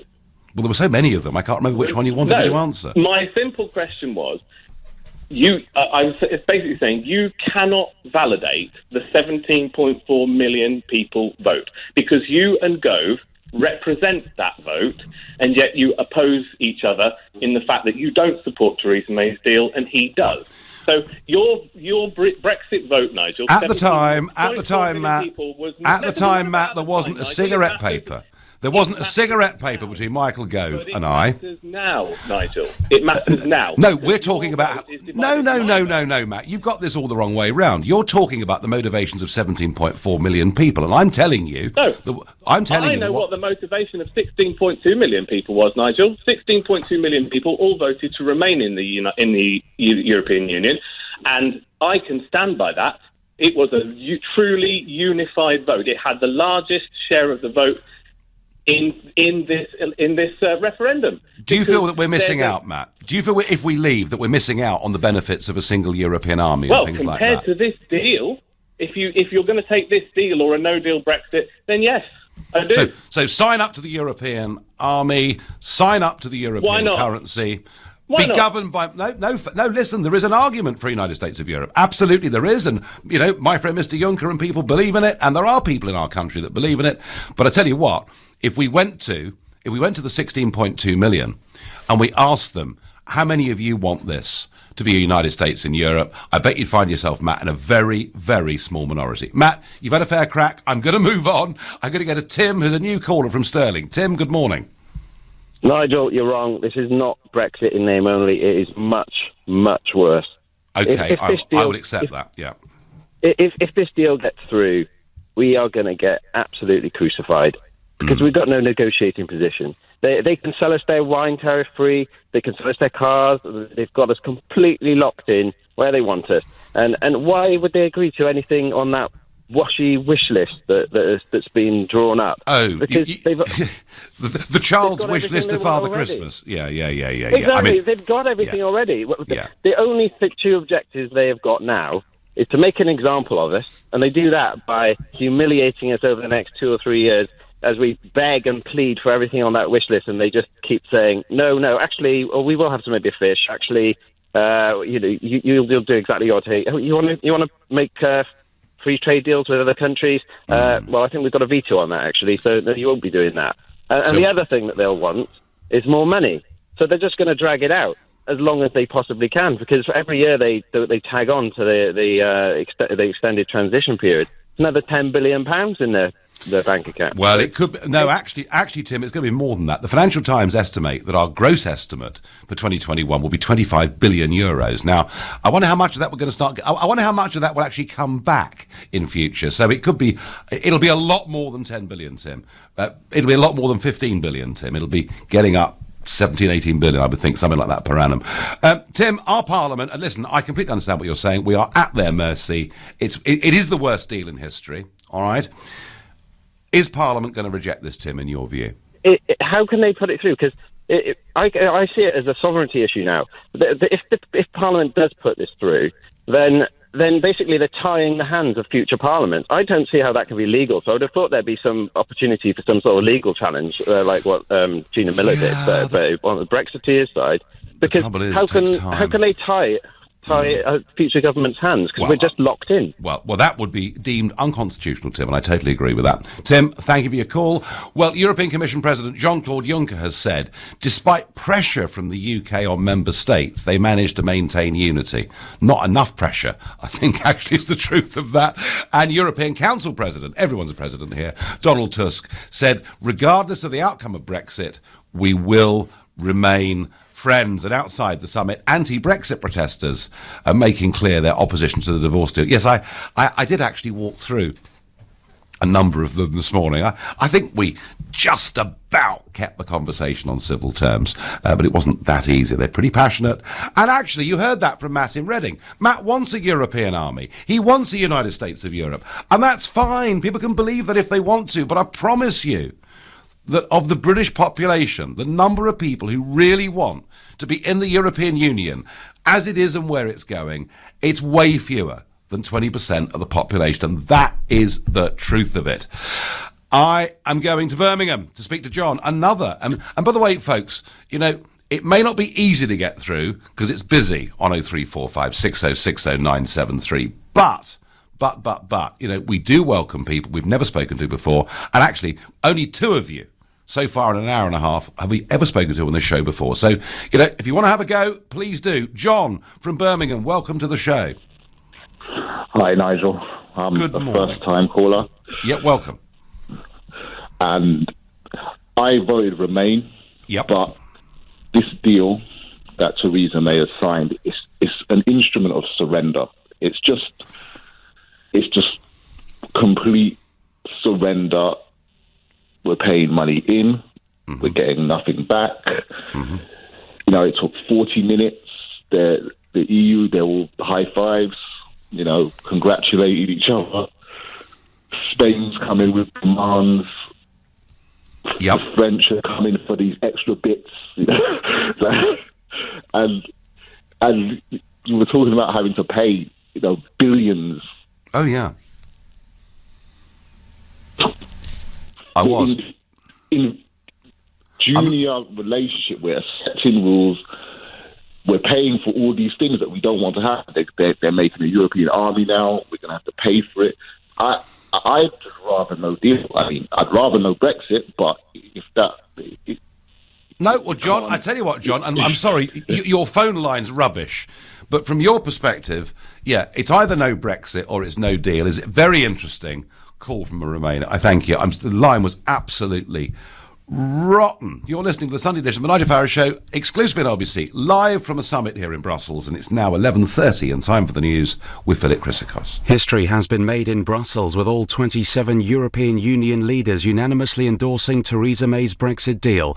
European Council President Donald Tusk has just given this statement from Brussels. Ahead of us is the difficult process of ratification as well as further negotiations. But regardless of how it will all end, one thing is certain. We will remain friends until the end of days, and one day longer. Well, Jean-Claude Juncker has just given this reaction to those historic documents being signed, making the UK the first EU member state to leave the EU. He speaks here through an interpreter. A country leaving the EU doesn't give rise to the raising of champagne glasses or applause. It's a sad day, and everybody who spoke today during the European Council attempted to express their sadness. It was broadly shared, if not unanimously shared. Theresa May is now just moments away from publicly speaking about her historic Brexit deal, less than 2 hours after all 27 European Union leaders endorsed it. Stay with LBC for continued unrivalled Brexit coverage as Nigel continues leading Britain's conversation on this story next, live from Brussels. LBC weather, cloudy with sunny spells in the west, heavy showers elsewhere, a high of 9 degrees. This is LBC. I hope you like it, love. It's a boiler? You shouldn't have to spend your savings on a new boiler this Christmas. We're with you. That's why all British Gas boilers come with 2 years interest-free credit, nothing to pay up front, and a 5-year British Gas warranty. Me and your dad got you a top-of-the-range one, so please look after it. Search British Gas New Boiler. Credit subject to status. Conditions apply. Looking for your perfect kitchen? Visit roomsense.co.uk. Quality at a price you can afford. That's RoomSense. At Oracle, we can help you find your tomorrow today. Just like we helped Yellow Dog. Well, Oracle Cloud has enabled us to revolutionise the film industry. Projects that used to take 10 weeks can be done in just a few hours, so our customers can get their incredible movies out to audiences at lightning speed. And it's all possible because of Oracle Cloud. Whatever your business, you can achieve your tomorrow today with the autonomous Oracle Cloud. Visit oracle.com/UK. Do you or a loved one forget things or occasionally struggle to find the right words? At St Pancras Clinical Research, we're looking for people with mild cognitive impairment or Alzheimer's disease to take part in a drug study. Participants must be aged over 55 and have someone who can help them with the study. All volunteers will be paid for their time and reasonable expenses. To find out more, visit stpancrasclinicalresearch.com. That's stpancrasclinicalresearch.com. Your company's doing pretty well. Your tax position's okay. So what's keeping you awake at night? To face the future with confidence, talk to Vision Consulting. We've expanded from Gants Hill to the Gherkin, with clients from the fishmonger to the multi-million-pound property investment company. And our growth as a firm of chartered accountants and registered auditors is based on our passion for our clients' business. Have confidence in your accountant. See visionconsulting.co.uk. So, your accountant does your audit for you, looks at your accounts, calculates your tax, stuff like that. But would you benefit from long-term advice, an expert to look at your business model and help your business grow? And most importantly, someone to look after you, the owner. At Barnes Rofe, our partners get to know their clients and want to become part of their team. Is it time to see what we can do for you? Arrange your free consultation at barnesrofe.com. Barnes Rofe, clever accountants for business. Don't miss the Black Friday event at Oak Furnitureland, because it's the perfect time to get gorgeous, solid hardwood furniture with big savings. Crazy big Black Friday savings. And get free delivery too. Now that's a Black Friday event at Oak Furnitureland. There's a store near you, but hurry, it ends Sunday. Today in the gym, our popular classes are yoga with Lucy, baby yoga with Ben, hot yoga with Howard, cold yoga with Claire, Ashtanga yoga, Iyengar yoga, or try our brand new class with Lucy and Mark, lukewarm yoga. For those that don't do popular choices, the Jaguar E-Pace, a compact SUV with sports car DNA. Jaguar, a breed apart. The Nigel Farage Show on LBC.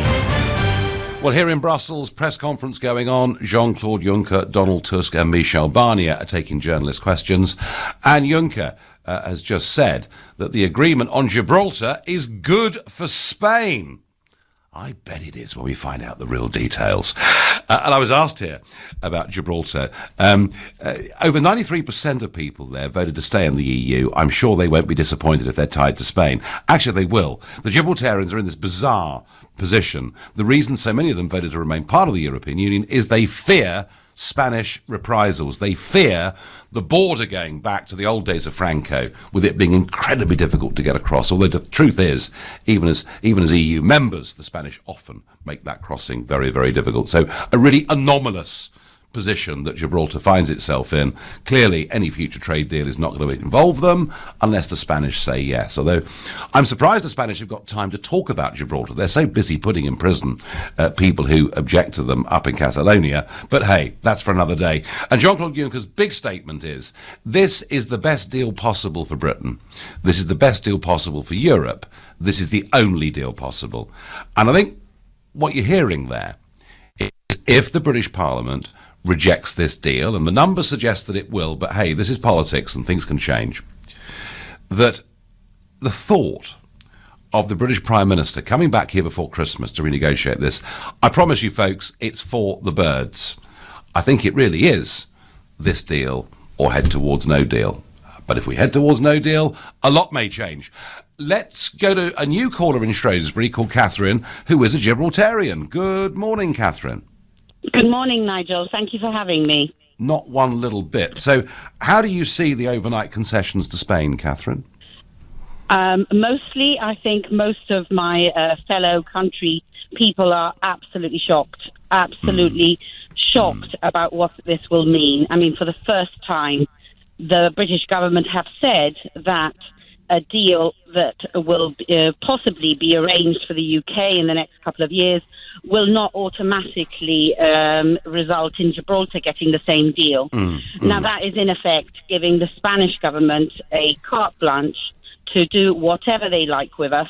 Literally, they could close the border on us until we decide to give up and surrender to them into a co-sovereignty deal of some sort. I mean, as you have quite just rightly said, look at what they did to the Catalan government when all they wanted was to hold a referendum. Now, we held a referendum. We held a referendum because the Labour government forced us into having a referendum because they wanted to give co-sovereignty to the Spanish government a few years ago. Was it 98% or something? The referendum said 97% said no. Yeah. No, I do remember that very well. Well, it is remarkable, Catherine, that in her desire to please the European masters, she sold out the sovereignty of Northern Ireland and Gibraltar. I never thought a Tory government would do that. I really didn't. I'm a Tory party member.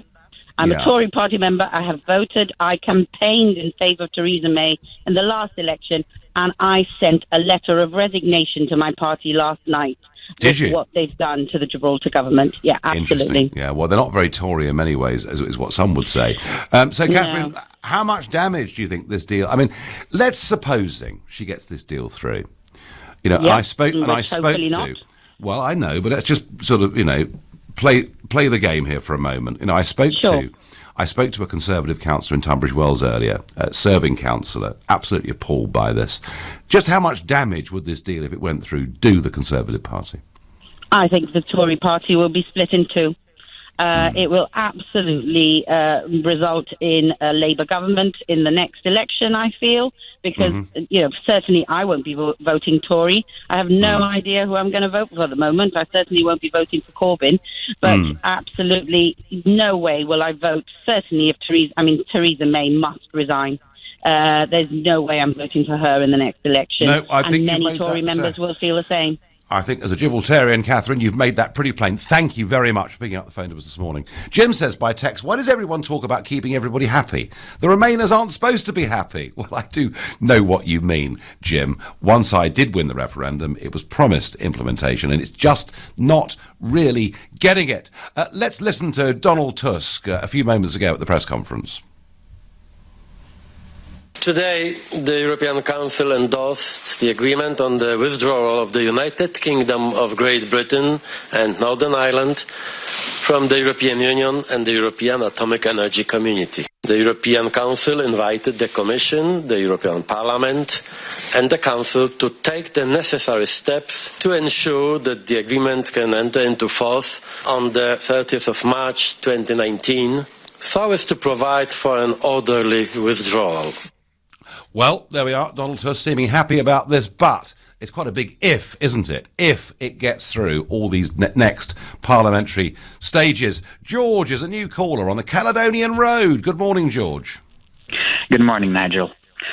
So I'm an EU citizen and I've been living in the UK for the last 5 years. I feel that the deal that Theresa May has brought is actually fair and balanced. We don't have to agree on this. And I feel that the results of the referendum were not legally binding. So this is probably the most fair deal that she could bring to the Parliament. With that being said, though, I think that you and other Brexiteers, and of course the architects of Brexit, you had the opportunity and the time to discuss with us what your ideal version of hard Brexit would look like.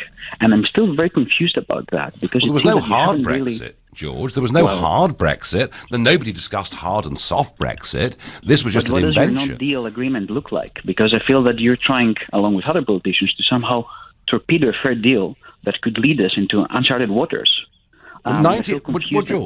George, 90% of global trade is done on WTO terms. All right? So, all our business with China, all our business with the United States of America is conducted along those lines. Now, the inconvenience of it is tariff has to get charged, although we could unilaterally, waive tariff, I suppose, and whether that complied exactly to the rules, well, it would take them years to catch up with us. What I would like to see, George, is us use this as an opportunity to become genuinely a trading nation of global influence, which I don't believe we can do as members of the European Union. But either way, George, you think this deal is fair. Is it your assessment that she will get this deal through the House of Commons? She won't. I think that the deal is fair, and the government had 2.5 years to prepare this while negotiating. So it's a failure, unfortunately, that people are against it now, and of course MPs won't vote for it. But it's really surprising that they won't vote for it, while at the same time they vote to discuss the consequences of a non-deal scenario. So people are not aware of what's going to happen next, and nobody seems to be focused on that. And you want to tell us what's going to happen next if this deal does not pass? Well, if this deal does not pass, legally, we go for a negotiated no deal. And by that I mean, George, we talk about how we're going to collect tariffs back and forth, at Dover. And of course, nearly all of this is automated these days, as you well know. The problem is, George, I sense that if we get to that, the real story is going to be the attempt in Parliament to unpick that legislation and to try to force a suspension of Article 50 upon us. And I think that's the next big saga that we face, in my view. Because I don't think, George, that much of our Parliament just accepts Brexit. And that is the undemocratic and wrong thing about it. And you said at the beginning of this conversation that the referendum wasn't legally binding. No, but it was morally binding when the government writes to every house in the country, and says we will abide by the result. George, I'm going to have to run back over to the press room to speak to LBC's political editor, Theo Usherwood. Theo, hello. Hello, good afternoon. The Juncker clip was the absolute key clip from that, Nigel, when he looked down the barrel of the camera and he told British MPs, if you're not going to vote for this, don't do it because you think that Mrs May might be able to come back and get a better deal, because that, Jean-Claude Juncker, the President of the European Commission, said wasn't going to happen. Good deal, sad deal, not the deal itself, but the Brexit is a sad moment for the European Union, and I want to say for Britain too. Future history will prove this. This is the best deal possible. This is the only deal possible. I'm convinced that those having to ratify this deal, and in Westminster and in the European Parliament, will have this in their minds when they are taking their individual decision. Every member of the European Parliament that very day where this comes for ratification is Europe. Everyone individually. The same applying to the members of the House. That was Jean-Claude Juncker speaking just a few moments ago, and now we're just waiting for the Prime Minister, Theresa May, to come in front of the podium upstairs and give her press conference to the British media. OK, Theo, thank you. As soon as that happens, please, we'll get back in touch. Thank you. Well, there's Juncker. It's the best deal possible. It's the only deal possible. And, as Theo Usherwood just said, the message to MPs is, this ain't going to be renegotiated. Take it or leave it. I wonder what they will do. At the moment, all the arithmetic suggests it won't get through Parliament. We'll see. You're listening to the Sunday edition of the Nigel Farage Show here on LBC. We're live from the European Summit in Brussels, and it's 11:45. Coming up at 12 on LBC, Majid Nouaz. Theresa May's withdrawal plan from the European Union has been approved by the 27 EU leaders. What are the pros and cons of Theresa May's Brexit deal? Majid Nouaz on LBC. As the owner of a sports coaching company, I always need one foot in the office, the other on the training pitch, plus an eye on the ball. Vodafone help everyone at coaching company LLS stay connected so they never miss a call, wherever they're working. By joining up their landline and mobile with our OneNet Business solution. Search Vodafone Business Solutions to discover how we're so much more than mobile. Vodafone, the future is exciting. Ready? Subject to area availability, minimum terms apply. Details at vodafone.co.uk business solutions. Muscular pain can last all day and night. Ouch! And Eurofen's new pain relief can do the same. Introducing the UK's only clinically proven 24-hour ibuprofen patch. It delivers ibuprofen directly to the site of pain for all day and all night pain relief. Nurofen Joint and Muscular Pain Relief Medicated Plaster contains ibuprofen for short-term pain relief of muscle strains and sprains close to the joint of upper or lower limb. Always read the label. This is the sound of waiting in for your British Gas engineer from the corner shop. Introducing our new Engineer Tracker. Because it's nice to know if you can pop out for milk, we're with you. All part of British Gas Home Care boiler cover from £12 a month. That's just 40p a day. And now, enjoy a gift card worth up to £50 this winter when you buy selected home care products online by the 7th of January. Search British Gas Home Care. Conditions apply.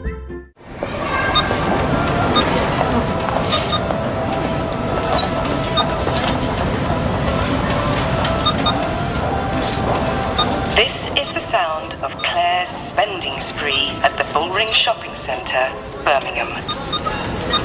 Only a beep away from a Holiday Inn hotel. What are you doing this weekend? It all begins at holidayinn.com. Calling all hard-working minicab drivers. Are you earning between £1,000 and £1,600 per week? No? Well, you could be, with Greyhound Car's 18% commission rate. As part of a pooling group of 45 minicab companies in London, we have high demand and are now offering 18% commission deals for new drivers. We allocate each job within 5 seconds to the nearest available driver, so you spend less time travelling to jobs and more time earning money. Apply today at greyhoundcars.co.uk. For hundreds of years, Indian food has been about sharing great food with the people you love. For over 5 years, Manjal Restaurant have brought North and South India together in the heart of London. And due to its success, now we've come to Chigwell Loughton. Experience the essence of India and make memories with Manjal. Book now at manjalrestaurant.com. When you work for yourself, you learn a few things very quickly. Cash flow can go from a flood to a trickle if you don't keep an eye on it. Claiming back the maximum VAT is important, and shoeboxes are not a filing system. If you snap a picture of your receipts and sort them with QuickBooks, you'll know what's going out and coming in an instant. And be ready for when HMRC makes tax digital with QuickBooks. Available now with up to 50% off your first 6 months. For terms and conditions, visit quickbooks.co.uk. The Nigel Farage Show on LBC. Well, the EU bosses have spoken about this deal and made it very, very clear. This is the only deal on offer. Please don't come back and renegotiate, because we will not want to talk to you about that. And we await the Prime Minister's press conference, which could happen any time soon. Is this deal going to get through the House of Commons? Linda on text is pretty angry. She says Theresa May has kicked and punished the people of this country by giving this awful regime everything they want. Well, certainly our Gibraltarian caller felt that overnight we'd done the same there too. Maybe, Steph says, if they take Gibraltar, we should invite Catalonia to join a new European trading group with the UK, an association, if you will. If Spain annexes Gibraltar, we encourage Catalonia for Spain. I'm not sure this is very constructive, Steph, although it is astonishing, I think, to see the Catalans, or certainly a very big number of Catalans, wanting separation from Spain and all being put in prison. Really quite worrying. What on earth are we doing in political union with countries that behave like this? Hey, let's leave it. Matthew is a new caller from Ballon. Matthew, good morning to you. Good morning, Nigel. Yes, there's 2 points I'd like to make. The first one is a bit of a likely impact of Brexit on the mood of the nation, which is sort of kind of obvious in one respect. And the second point I'd like to make is a prediction around what's going to happen in this no-deal deal situation. Now, the first point, the long view, what's the sort of likely impact on the mood of the nation? Well, I think it was only ever going to be a negative net effect. I think it makes me think about the famous British philosopher Jeremy Bentham, who developed a framework for how do you assess whether a policy or political decision is good or not. And his criteria, the key criteria, was you try and maximise happiness and well-being, and you try and minimise misery and pain. And it's all about the net effect, and it was all about the greatest good for the greatest number of people. Well, I would say that the Brexit thing fails on such a spectacular level when you apply that criteria, because basically, because half the nation doesn't want it.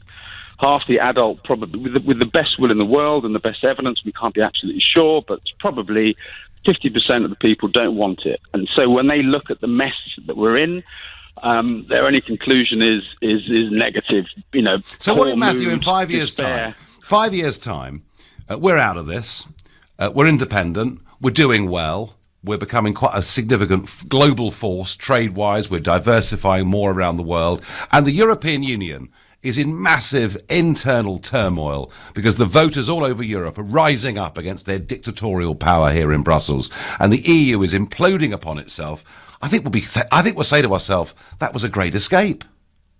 Nigel, that's super hypothetical. Can I just? Is it? Is it? Is it, Matthew? Well, is it with the Italian government where it is? Nigel, with the Poles having had voting rights removed? You're trying to describe. Well, so are you. So are you. Years' time. Well, so are you. You're telling us our mood will be worse because of Brexit. Nigel, I don't buy that. I am. I'm not doing something hypothetical. I'm doing a fairly, I would say, an assessment on what is happening in the here and now. Half the people in this country are not happy they weren't happy with Brexit, and they're even unhappier with what's happened and the other half of the people, because there is no clarity at the time of the vote on what the Brexit looks like. All the people that voted out, almost every single one of them has a slightly different view of what exit and Brexit actually means. As do as do people staying in. No, when you voted to stay in, right, and I told you it meant to be a European army, you all said I was talking rubbish. Now it's clear. So look, there is dynamism on both sides of an argument. But Matthew, make your prediction for what you think is going to happen. Nothing to do with the current impact and the mood on this nation. It really hasn't. Just let me finish this point. The second half of the people who voted Brexit, there are so many different views. Nobody can be sure on what anyone thought was going to happen when they were voting Brexit, because you've got this full spectrum of hard Brexiteers, no deal people. None of the chances of any of them being satisfied with the deal was very, very slim, because there was no obvious plan. It was all speculative. So just let me finish this point. Listen, I'm running out of time, Matthew. I'm going to give you 20 seconds quickly to predict what's, because I've got to get in the press room. Yeah. Okay. Second point is, no deal is never going to happen. It would wipe out the Conservative Party. It would be seen as an abject failure. And nobody in the country, I'd say it's a very small majority. I saw an IOD Institute of Directors poll, and 66% said no deal would be negative to their business. I heard the chairman of Siemens says he couldn't see how he could run his business in a no-deal situation. Yeah, and we heard that from them. And we heard that from them about joining the euro, didn't we? Matthew, we've got to go. I'm going to go to Theo Usherwood, LBC's political editor, who is now in the press room, Mrs May's press room. Hi, Theo. We are a couple of moments out from when Theresa May is going to enter into this packed briefing room on the upper floor here at the Justus Lipsius building, and she is going to address the British media and European media who've all crammed in here for what is the main press conference of this summit from the British Prime Minister.